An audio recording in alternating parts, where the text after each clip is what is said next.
नमस्कार मित्रों, आज के व्याख्यान प्रेमचंद उपन्यासों में वर्णित विभिन्न समस्याएं भाग 1 में आपका स्वागत, वंदन, अभिनंदन।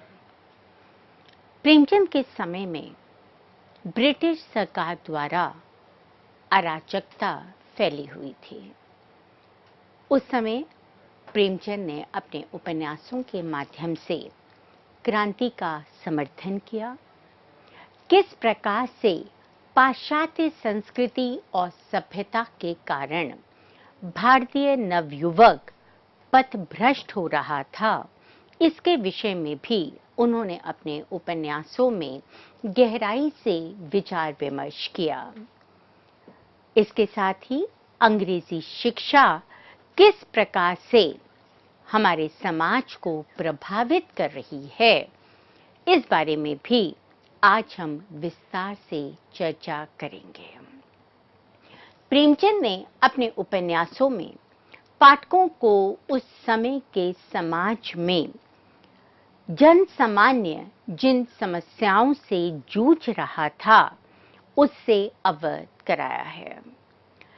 उनके उपन्यासों में यदि उन्होंने एक दो समस्याओं को प्रमुख रूप से विस्तार से अंकित किया है, तो अन्य सामाजिक समस्याओं का भी उन्होंने संकेत किया है। उन्होंने इन उपन्यासों में उस समय के समाज में राजनैतिक, सामाजिक, धार्मिक, पारिवारिक उथल-पुथल को उन उठापटक के माध्यम से किस प्रकार की समस्याएं उभर कर आ रही थीं, इसका विस्तार से अंकन किया। उन्होंने अपने साहित्य में विदेशी सत्ता के पंजों में जकड़े हुए भारत का निर्भीक और मार्मिक अंकन करने का प्रयास किया है। उन्होंने अपनी रचनाओं में सत्य और अहिंसा पर बल देते हुए भारतीय जनमानस को उसकी वस्तु स्थिति से अवगत कराया।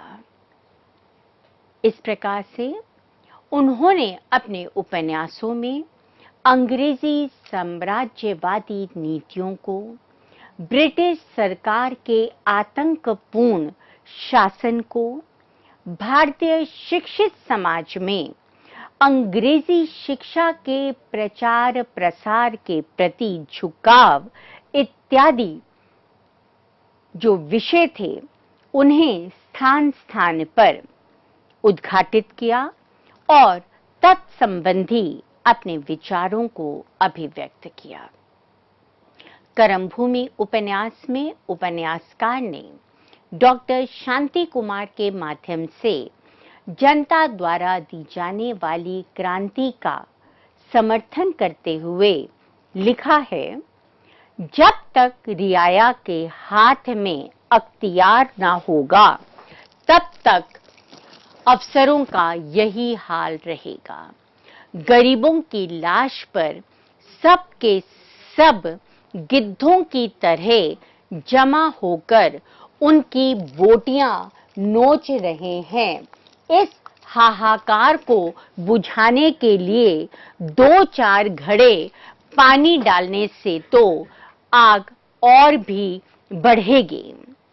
प्रेमचंद ऐसे समाज की स्थापना करना चाहते थे जो वर्गहीन हो, जहां अमीरी गरीबी के मध्य कोई भी विभाजक रेखा दिखाई ना दे, जहां सर्वहारा वर्ग को धनिक वर्ग के अत्याचारों को सहना ना पड़े, उन्हें अकारण अपमानित अनुभव ना होना पड़े।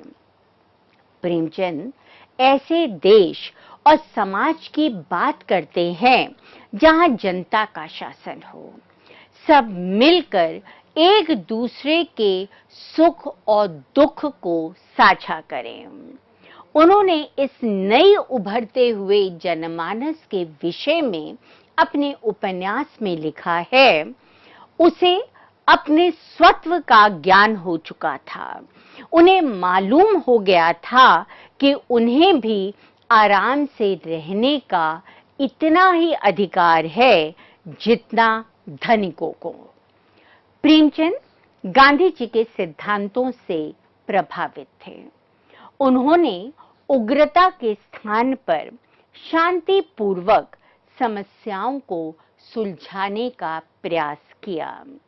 रंगभूमि उपन्यास में सोफी विनय कुमार से इन्हीं विचारों को साझा करते हुए कहती हैं, तुम अपने आदर्शों से उसी समय पतित हुए जब तुमने उस विद्रोह को शांत करने के लिए शांत उपायों की अपेक्षा क्रूरता और दमन से काम लेना उपयुक्त समझा।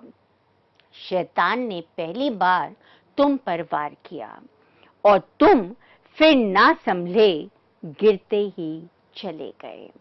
इस प्रकार से प्रेमचंद ने अपने उपन्यासों में अपने विचारों को उद्घाटित करते हुए जनता को संबोधित किया है कि विद्रोह को शांत करने के लिए विद्रोह की, आतंक की, क्रूरता की आवश्यकता नहीं होती।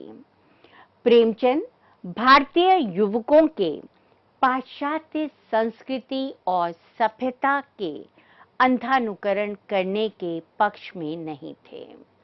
उनका मानना था कि भारतीय संस्कृति और सभ्यता तथा पाश्चात्य सभ्यता में अंतर है।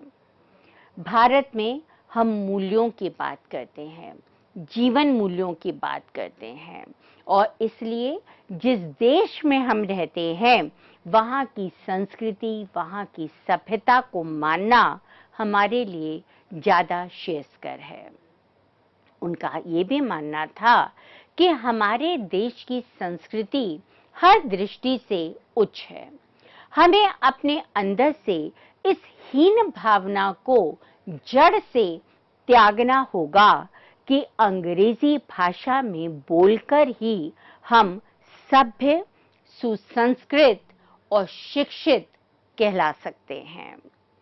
प्रेमचंद ने अपने उपन्यासों के माध्यम से युवकों को इस बात के लिए प्रेरित किया कि वे अपनी भाषा, अपनी संस्कृति की गरिमा को पहचानें और न केवल पहचानें, उसे आत्मसात भी करें। इससे उनका आत्मविश्वास जागृत होगा।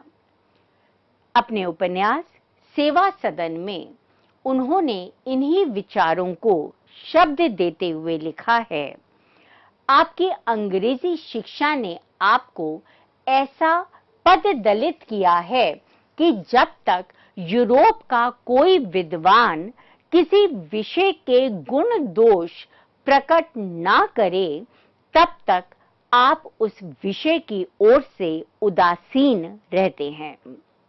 आप उपनिषदों का आदर इसलिए नहीं करते कि वह स्वयं आदरणीय हैं, इसलिए करते हैं कि ब्लावेत्स्की और मैक्समूलर ने उनका आदर किया है।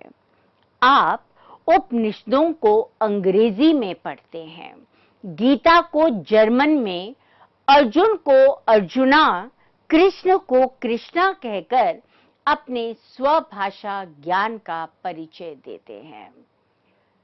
इस उक्ति से स्पष्ट है कि प्रेमचंद का ये मानना है कि आप जितने अच्छे तरीके से अपनी भाषा में अपने विचारों को अभिव्यक्त कर सकते हैं, उतना उधार की भाषा में उसे व्यक्त करना संभव ही नहीं है। अंग्रेजी के लिए आपको पहले अपनी मातृभाषा में सोचना होगा, समझना होगा, फिर उसका मन ही मन अनुवाद करना होगा। तो क्या इससे बेहतर ये नहीं है कि आप जो कुछ सोचते हैं, समझते हैं, उसे उसी भाषा में आप बोलें, तब आप ज़्यादा अधिक तरीके से गौरव का अनुभव कर पाएंगे। प्रेमचंद छात्रों के पुस्तकीय ज्ञान तक ही सीमित रहने को अनुचित मानते हैं। उन्हें लगता है कि समाज में बहुत कुछ है जिसे हम सीख सकते हैं, अनुभव कर सकते हैं। पुस्तकीय ज्ञान हमें एक दिशा देता है, हमें एक रास्ता दिखाता है, एक पथ प्रदर्शक के रूप में हमारे साथ रहता है।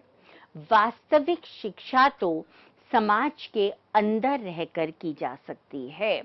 जो कुछ हम पुस्तक के माध्यम से सीखते हैं, उस अर्जित ज्ञान को जब तक हम व्यवहारिक रूप नहीं देने में सक्षम होते, तब तक वो पुस्तकीय ज्ञान केवल एक शोपीस की तरह बनकर रह जाता है। प्रेमचंद का दृढ़ विश्वास था कि यदि हम भाषा की दृष्टि से पराधीन हैं, तो देश की स्वतंत्रता के मार्ग में निश्चित रूप से बाधा उत्पन्न होगी। अंग्रेज राज में, भारतीय जेलों में अगर हम देखें तो भारतीय कैदियों की दयनीय दशा का अंकन प्रेमचंद ने बहुत विस्तार से, यथार्थ रूप में, सजीव रूप में कायाकल्प उपन्यास में किया है, जहां उन्होंने बताया कि भारतीय कैदियों को जब उन जेलों में रखा जाता था, तब कौन मनुष्य है और कौन पशु, इसके बीच में भेद करना मुश्किल हो गया था। उन पर निरंतर विभिन्न प्रकार के अत्याचार किए जाते थे और इस प्रकार के अत्याचारों का केवल एक ही उद्देश्य होता था कि उनका मनोबल धीरे धीरे क्षीण कर दिया जाए। प्रेमचंद ने लिखा है, उन्हें ईश्वर के दिए हुए वायु और प्रकाश से मुश्किल से दर्शन होते थे। मनुष्य के रचे हुए संसार में मनुष्यत्व की कितनी हत्या हो सकती है, इसका उज्जवल प्रमाण सामने था। भोजन ऐसा मिलता था इन लोगों को जिसे शायद कुत्ते भी सूंघ कर छोड़ दें। वस्त्र इस प्रकार के दिए जाते थे जिन्हें कोई भिखारी भी अपने पैरों से ठुकरा दे। ऐसी अवस्था में, ऐसी दशा में, परिस्थिति में इन कैदियों को इतना परिश्रम कराया जाता था जितना एक बैल जैसे पशु को भी ना करना पड़े। तो इस प्रकार के वातावरण में जब इन कैदियों को रखा जाता था, तो उनका मनोबल निश्चित रूप से दिन प्रतिदिन क्षीण से क्षीणतर होता जा रहा था। अंग्रेजी शासन का आतंक भय पर आधारित था। प्रेमचंद ने इस आतंक के विरुद्ध अपनी आवाज उठाई, अपनी लेखनी उठाई और जनता को इसके विरुद्ध आवाज उठाने के लिए प्रेरित किया। कर्मभूमि उपन्यास में मुन्नी नाम की पात्रा गोरे सैनिकों द्वारा सतीत्व हरण किए जाने पर उनके विरुद्ध खड़ी हो जाती है और उनकी हत्या कर देती है। सलीम को जब ये बात पता चलती है तो वो आहत होकर सोचने के लिए विवश हो जाता है, इन टके के सैनिकों की इतनी हिम्मत क्यों हुई? यह गोरे सिपाही इंग्लैंड की निम्नतर श्रेणी के मनुष्य थे। इनका इतना साहस कैसे हो सकता है? शायद ये साहस इसलिए था क्योंकि इन्हें ये पता था कि ये जिस भी प्रकार का आचरण हमारे भारतीयों के साथ करेंगे, इनका कोई बाल बाका नहीं कर सकता। प्रेमचंद ने लिखा है, वे जो अनर्थ चाहे करें, कोई छू नहीं कर सकता। यह आतंक दूर करना होगा, इस पराधीनता की जंजीर को तोड़ना होगा। जब तक मनुष्य आवाज नहीं उठाएगा, जब तक अत्याचारों का विरोध नहीं करेगा, तब तक अत्याचारी अपने अत्याचार पर विराम नहीं लगाएगा। इस तरह से प्रेमचंद ने अपने समय में अंग्रेज शासकों के विरुद्ध आवाज उठाने का साहस किया। कायाकल्प और रंगभूमि, इन दोनों उपन्यासों में प्रेमचंद ने अंग्रेजों की स्वार्थपूर्ण नीतियों का भी खुलकर विरोध किया है। भारतीय जनता में उन्होंने वीरता का संचार किया, आत्मविश्वास को जागृत किया, साहस और देश प्रेम के भावों को विकसित करने का अपनी लेखनी के माध्यम से प्रयास किया है। रंगभूमि उपन्यास में प्रभु सेवक कायर पुरुषों पर व्यंग करते हुए कहता है, जब तक हम खून से डरते रहेंगे, हमारे सपने भी हमारे पास आने से डरते रहेंगे। उनकी रक्षा को खून ही से होगी। राजनीति का क्षेत्र समर क्षेत्र से कम भयावह नहीं है। उसमें उतरकर बात से डरना का पुरुषता है। अर्थात अगर हम खून से डरेंगे, तब युद्ध क्षेत्र में उतरना बेकार है।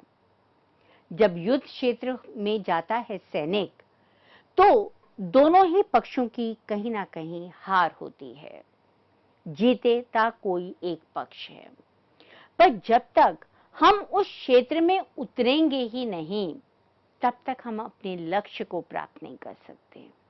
हम सबने स्वतंत्रता के सपने देखे थे, पर अगर हम अपनी स्वतंत्रता को पाने के लिए साहस ही नहीं करेंगे, अत्याचारों का विरोध ही नहीं करेंगे, तो हमारे सपने केवल सपने बनकर ही रह जाएंगे। वो यथार्थ कभी भी नहीं बन सकते। भारत की पराधीनता में भारतीय रियासतों के राजाओं की भी महत्वपूर्ण भूमिका रही। उन्होंने अपने छोटे छोटे स्वार्थों के लिए ब्रिटिश शासन की जी हजूरी करना शुरू कर दिया, उनकी चाकरी करनी शुरू कर दी, और इस प्रकार से उन्होंने साम्राज्यवाद की नींव को और अधिक मजबूत किया। भारतीय जनता राजा के जिन आदर्शों को नमन करती थी, जिन आदर्शों की कामना करती थी अपने राजा में, उन आदर्शों को वो कहीं नहीं देख पा रही थी। इसलिए अपने राजा को ईश्वर का दर्जा देने वाली प्रजा का मोह धीरे धीरे भंग होना शुरू हो गया। राजाओं के अत्याचारों के कारण, उनकी दमनकारी नीतियों के कारण राजाओं के प्रति जनता का विश्वास, उनकी श्रद्धा खत्म होती जा रही थी। प्रेमचंद ने कायाकल्प और रंगभूमि उपन्यासों में ऐसे ही राजा और महाराजाओं का यथार्थपूर्ण व्यंग्यात्मक अंकन किया है। रंगभूमि उपन्यास में कुंवर भरत सिंह, विनय सिंह, रानी जाह्नवी बनारस से संबंधित हैं। कुंवर भरत सिंह की पुत्री इंदु के पति महेंद्र कुमार सिंह चतारी के राजा हैं। इसके साथ ही उदयपुर जसवंत नगर के महाराजा और दीवान सरदार नीलकंठ सिंह का भी इस उपन्यास में विस्तृत वर्णन विवेचन किया गया है। कायाकल्प उपन्यास में प्रेमचंद ने जगदीशपुर की महारानी देवप्रिया का, दीवान ठाकुर हरिसेवक सिंह का, रानी साहिबा के चचेरे देवर नए राजा साहब ठाकुर विशाल सिंह और उनकी तीन रानियां वासुमती, रामप्रिया और रोहिणी का यथार्थ और व्यंग्यात्मक चित्रण किया है। राजाओं की असफलता का कारण था कि उनमें विरोध करने की शक्ति नहीं थी। उन्होंने हार मान ली थी। उन्हें लगता था कि बिना बात के हम क्यों अंग्रेजी सरकार का विरोध करें। हमें ऐशो आराम पूर्ण जीवन मिल रहा है, नौकर चाकर हैं, हमारा जीवन आराम से कट रहा है। उनमें नैतिक साहस नहीं था।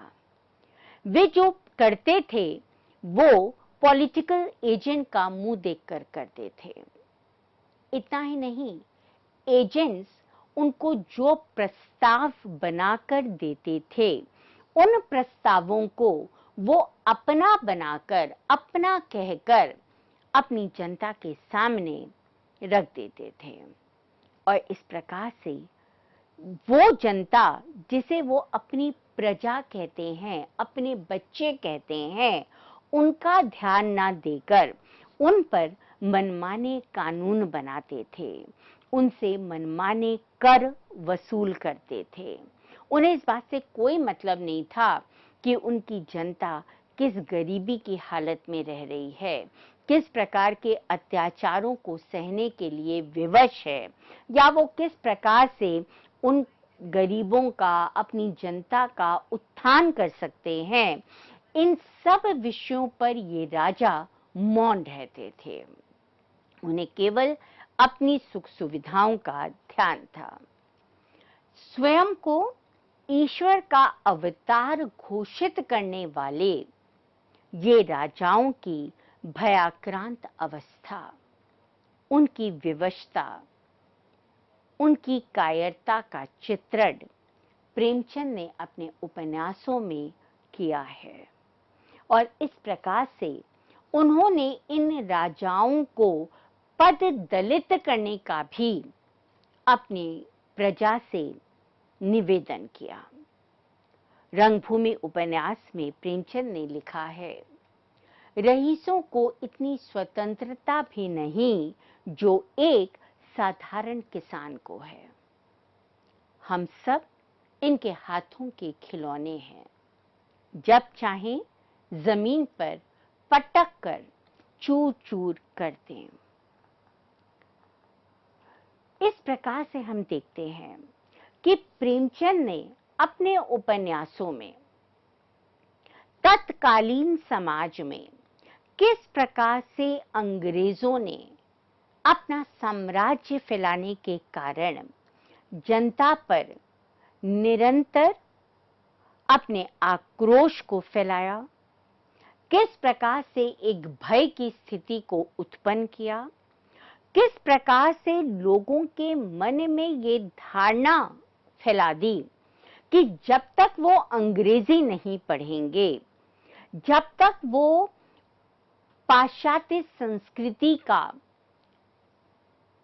को नहीं अपनाएंगे, तब तक उनका विकास नहीं होगा। इस तरह से उन्होंने साम दाम दंड भेद की स्थिति उत्पन्न करके हमें अपने अधीन कर लिया। हम वही सोचने के लिए विवश होने लगे जो वो चाहते थे कि हम सोचें। हम वही काम करते थे जो वो कहते थे। हमारा अस्तित्व, हमारा व्यक्तित्व, हमारी सोच, सब कुछ उनके अधीन हो गई। हम परतंत्र से परतंत्र होते गए।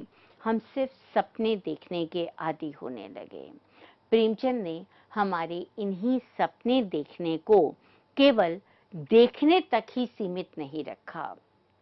उन्होंने स्थान स्थान पर यह कहा कि सपने देखना बुरा नहीं है, बुरा है उन सपनों को साकार ना करना, उन्हें एक वस्तु स्थिति में परिवर्तित ना करना। सपने देखकर जब हम उनमें साहस का संचार करते हैं, स्वतंत्रता ऐसे ही नहीं हमें मिल गई, उसके लिए हमें परिश्रम करना पड़ा। और प्रेमचंद ने इसी परिश्रम को अपनी रचनाओं के माध्यम से जीवित किया। अपने अगले वक्तव्य में हम प्रेमचंद ने और किन किन समस्याओं को उद्घाटित किया, जैसे उनके समाज में अनमेल विवाह था, वृद्ध विवाह था, बाल विवाह था, और इन विवाहों के कारण किस प्रकार से विधवा विवाह की समस्या उत्पन्न हुई, दहेज प्रथा की समस्या उत्पन्न हुई, कितना बेरोजगारी थी, कितनी अशिक्षा थी, और इन सब चीजों का समाज की प्रगति पर कितना प्रभाव पड़ा, इन सब के विषय में और विस्तार से चर्चा करेंगे। तब तक के लिए धन्यवाद।